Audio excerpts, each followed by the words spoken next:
Sure, horror movies and Halloween mazes are fun for a good spook, but there's really nothing scarier than a real haunted house.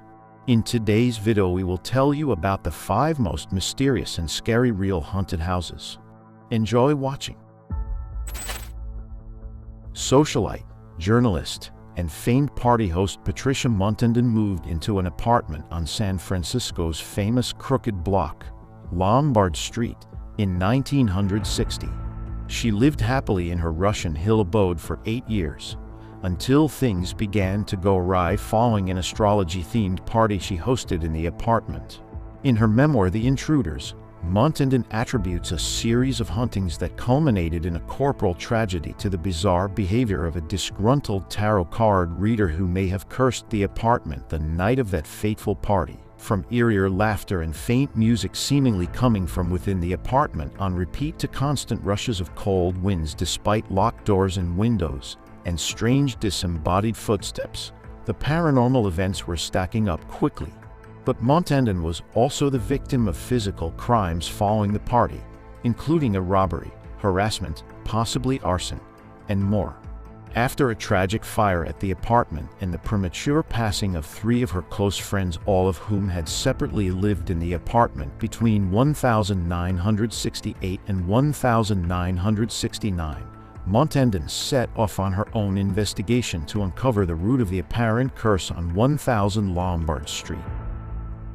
The Kasha House of Kaimuki in Honolulu, Hawaii has been shrouded in mystery for decades, or its first bad press mention hit the Honolulu Star just months after the attack on Pearl Harbor in 1941.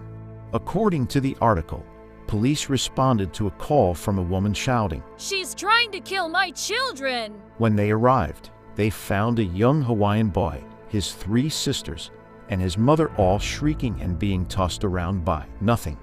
About 30 years later, other occupants of the same home, or one a block away from the original spooky house, reported similar attacks by an unseen force, which the responding officers corroborated. The 2 most common theories surrounding the source of these reported attacks are a demonic shape-shifting creature of Japanese folkloric origins known as the Kasha, and the angry spirit of a corpse buried in the backyard.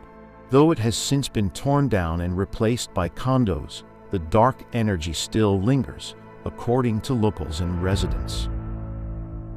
Massachusetts has no shortage of haunted mansions, it seems, and the S.K. Pierce Victorian is one of the state's eeriest. The original occupant, Sylvester Pierce, had just started making his fortune in the furniture business when he built this home for himself, his son, and his wife, Susan. As a man about town, he hosted many notable people in his 7,000-square-foot home throughout the years, including President Calvin Coolidge, Bette Davis, and Norman Rockwell. Only a week after moving into the home, Susan fell ill and passed away from a mysterious bacterial disease. A year later, he remarried Ellen, a woman 30 years his junior, and had 2 more children.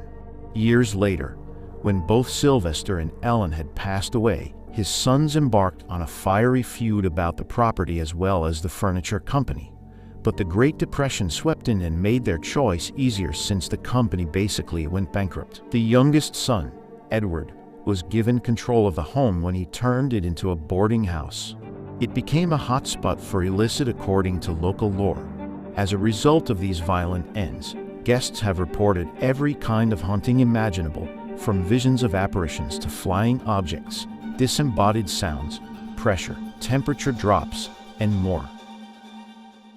The Hotel Monte Vista has numerous paranormal guests they can't get rid of. The hotel, which opened as the Community Hotel in 1927, named after the townspeople who helped raise the funds for its construction, has a history of underground opium dens, speakeasies, and gambling. Today, the hotel is known for the paranormal activity that haunts some of the rooms and halls. Guests who have stayed in room 220 have experienced the TV changing channels on its own accord, and some have said they felt cold hands touching them in their sleep. There's also reportedly a phantom bellboy who knocks on doors and announces room service, but when guests get to the door, no one's there. One of the more popular and possibly most disturbing encounters is the sound of an infant crying in the basement. The hotel website reads, "Staff have found themselves running upstairs to escape the sound of the cries. Though the sounds are very real to those who hear them, there has been no information that has explained the phenomenon."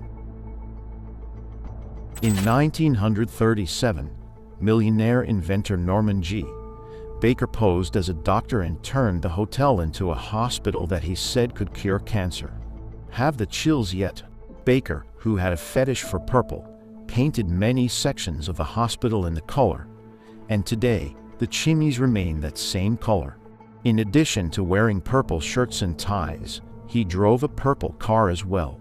People came from all over with hopes of curing their cancer, and many who were treated died. Eventually, Baker was exposed and run out of town, and today the property is an active hotel.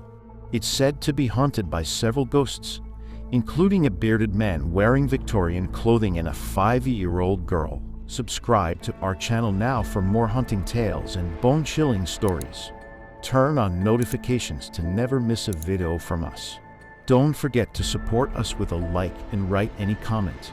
It's not difficult for you, but it will help us a lot in promoting the channel.